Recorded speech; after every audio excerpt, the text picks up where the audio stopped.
नमस्कार, स्वागत है आपका कौशाम्बी टाइम्स में और मैं हूं सुशील मिश्रा। उत्तर प्रदेश में राहुल गांधी और अखिलेश यादव की जोड़ी ने कमाल कर दिया, तो वहीं कौशाम्बी की जनता ने इंडिया गठबंधन के प्रत्याशी पुष्पेंद्र सरोज को अपना आशीर्वाद देकर इतिहास रच दिया। आपको बता दें कि पुष्पेंद्र सरोज सबसे बड़ी पंचायत में जाने वाले सबसे कम उम्र के सांसद हैं और इनके नाम एक रिकॉर्ड दर्ज हो गया है और कौशाम्बी की जनता का आशीर्वाद के कारण इन्होंने एक रिकॉर्ड अपने नाम करा लिया है। पुष्पेंद्र जी, स्वागत है कौशाम्बी टाइम्स। बहुत धन्यवाद आपका। क्या कहना चाहते हैं जिस तरह से कौशाम्बी की जनता ने आपको आशीर्वाद दिया?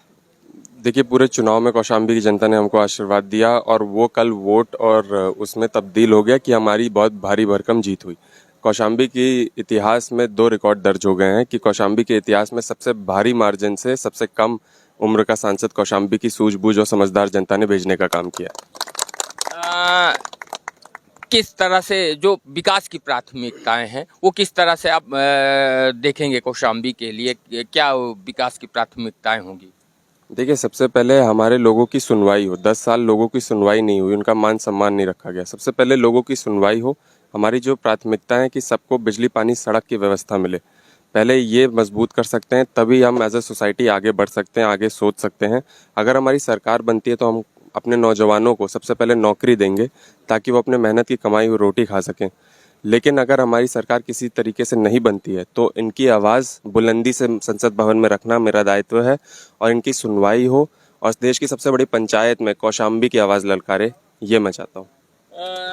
कौशाम्बी को कितना जानते हैं आप?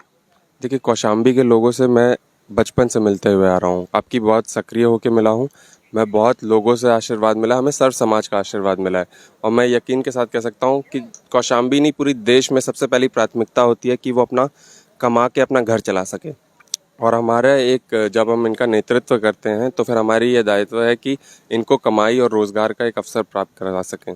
तो यकीन के साथ हमारे नौजवानों के लिए, जिनको नौकरी नहीं मिली है, उनके पेपर लीक हो रहे हैं, इसके लिए हमें बहुत भरपूर काम करना पड़ेगा। आपकी उम्र सबसे 25 वर्ष है और एक रिकॉर्ड दर्ज हो गया है, तो क्या आप राजनीति में आने के लिए तैयार थे या अचानक हुआ? देखिए, आना तो मुझे कभी ना कभी था ही।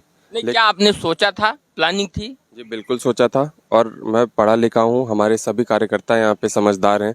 वो जानते हैं कि किस तरीके से भारतीय जनता पार्टी ने 10 साल आज अपने लोगों को, 80 करोड़ लोगों को सिर्फ मुफ्त अनाज में निर्भर कर दिया था। तो सब समझदार लोग जानते हैं कि मुफ्त अनाज से कुछ नहीं होता है, अपने कमाई से जो अनाज खाया जाता है उसकी मान सम्मान होता है। तो मुझे लगा कि अब मुझे आना चाहिए, यहाँ पे कौशाम्बी के लोगों की बात मजबूती से रखनी चाहिए, क्योंकि कौशाम्बी की आवाज़ कभी संसद भवन में ललकारी नहीं। और आप यकीन के साथ देखिए कि पिछले 2 दिन से कौशाम्बी का नाम पूरे देश में ऊंचा हो गया है। राजा भैया से मिलने गए थे, तो मुलाकात कैसी रही? देखिए, राजा भैया जी की पार्टी के लोग अब की बार उन्होंने अपना कोई कैंडिडेट नहीं उतारा था, तो जब हम उनके लोगों से मिलने गए थे तो उन्होंने भरपूर आशीर्वाद हमको दिया था, क्योंकि उन्होंने जब 2 चेहरे देखे अपने सामने, भारतीय जनता पार्टी और समाजवादी पार्टी के, तो उन्होंने एक नया चेहरा चुनने का डिसाइड किया। और जब मैं उनसे अपना विजन रखा, उनके मान सम्मान की लड़ाई लड़ने की बातें रखी, तो उन्होंने एक नया चेहरा चुना, एक नौजवान चेहरा चुना। मैं उनका भी धन्यवाद देना चाहूँगा। आपका सहयोग करके एक तरह से कहा जाए, भारतीय जनता पार्टी के जो समर्थक हैं, नेता हैं, उनका आरोप है कि राजा भैया राम विरोधी हो गए, राम विरोधियों का साथ दे रहे हैं। देखिए, समाजवादी पार्टी, कांग्रेस पार्टी, आम आदमी पार्टी, जन अधिकार पार्टी, इंडिया गठबंधन के सभी दल और जनसत्ता दल के समर्थक, सब ने मेरा सहयोग किया है। सब ने, पूरे उत्तर प्रदेश की जनता ने अब की बार इंडिया गठबंधन का सहयोग किया है, क्योंकि लोगों ने मुद्दों पे वोट डाला है। जब मुद्दों पे इस देश पे वोट डालेगा तो उत्तर प्रदेश जैसे नतीजे पूरे देश में आएंगे। उत्तर प्रदेश में तो वैसे भी इंडिया गठबंधन को ज़्यादा सीटें मिली हैं, इसको लेकर क्या कहेंगे? क्योंकि कल खबर चल रही थी लखनऊ में, जो 1 लाख देने का वादा हुआ था, तो महिलाएं कांग्रेस के दफ्तर में पहुंच गई थी। देखिए, अगर हमारी सरकार बनेगी तभी हम अपने लोगों के लिए काम कर सकेंगे। जब सरकारें बनती हैं, अगर कौशाम्बी की मैं बात करूं, जब मेरे पिताजी मंत्री रहे तो उन्होंने अपने लोगों के लिए काम किया, क्योंकि अवसर अपने लोगों को देने का ज़्यादा मौका मिलता है। तो मैं यकीन से यही चाहूँगा, हमारे लोग भी यही चाहते हैं कि हमारी सरकार बने ताकि हम उनके लिए बहुत ज़्यादा काम कर सकें। लेकिन अगर सरकार नहीं बनती है तो हम भी बंधे होते हैं, लेकिन अपनी आवाज़ को कभी नहीं बांधना चाहिए, आवाज़ को बुलंदी से उठाना चाहिए। जिन्होंने आपको वोट दिया और जिन्होंने नहीं दिया, प्राथमिकताएं क्या होगी? देखिए, जिन्होंने मेरे को वोट दिया, जिन्होंने नहीं दिया, मैंने जिन्होंने मेरे को वोट दिया उनका सांसद नहीं हूँ मैं पूरे कौशाम्बी लोकसभा की जनता का सांसद हूँ। तो मुझे कौशाम्बी लोकसभा की आवाज़ उठानी है वहाँ पे जाकर के, और कौशाम्बी लोकसभा की जनता की आवाज़ जब मैं उठाऊंगा तो मैं यकीन के साथ बोल सकता हूँ जिन्होंने अब की बार वोट नहीं दिया है वो अगली बार भी दे देंगे। अक्सर देखा गया है कि जब कोई नेता जीतता है तो बदले की राजनीति करता है। आप क्या कहना चाहते हैं?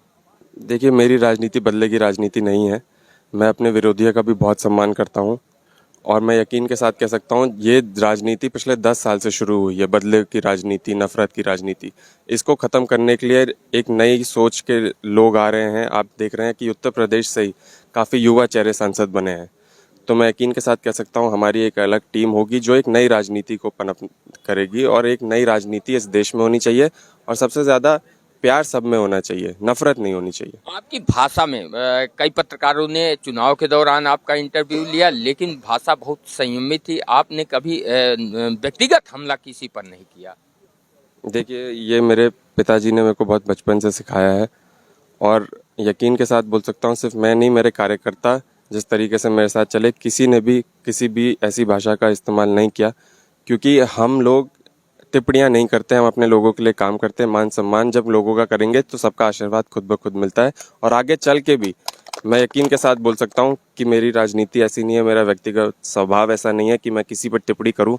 मैं अपने आप को ज़्यादा देखना पसंद करता हूँ दूसरों से। एक आखिरी और निजी सवाल, पुष्पेन जी लंदन से पढ़ के वापस आ गए, पुष्पेन जी सांसद बन गए, पुष्पेन जी शादी कब करेंगे? देखिए, वो तो फैमिली मैटर है, अब मैं उसको मीडिया में क्या बोलूँ। ठीक, सवाल पूछना, क्योंकि हम भी कहीं ना कहीं तो आम जनता है। ये थी पुष्पेन जी से छोटी सी बातचीत। अब आप लोग क्या सोचते हैं कमेंट करके जरूर बताएं।